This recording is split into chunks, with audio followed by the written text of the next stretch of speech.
সকালে ঘুম থেকে উঠে চলে আসি কাজে। আজকের কাজ ছিল লাইট লাগানো একটি কালী পুজোর বাড়িতে। এই প্যান্ডেলে লাইট ফ্যান লাগাতে হবে আমাকে, বাট একা। এই কাজ একা করা সম্ভব ছিল না, মিনিমাম 3-4 জন লাগতো। সেই কাজ আমাকে একা করতে হচ্ছে। শেষ পর্যন্ত একাই কাজ করে গেলাম। একা ফ্যানের বেলেট লাগানো, উপরে লাগানো এত সহজ না কাজটা।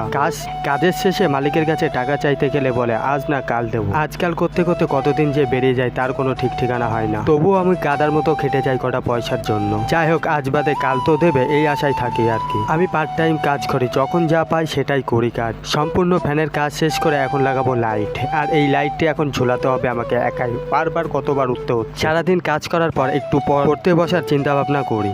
সবার স্বপ্ন থাকে পড়াশোনা করে ভালো একটা চাকরি করার, তাই নিজেকে তৈরি করছি নিজের পায়ে দাঁড়ানোর জন্য। জানি না তবে ভবিষ্যতে কি হবে, চেষ্টা চালিয়ে যাব। এখন ঘড়ির কাঁটা 11:40 বাজে রাত। আজকে ছিল মঙ্গলবার আর আজকে পড়া ছিল পদার্থ বিজ্ঞান 9:30 থেকে 10:30 পর্যন্ত।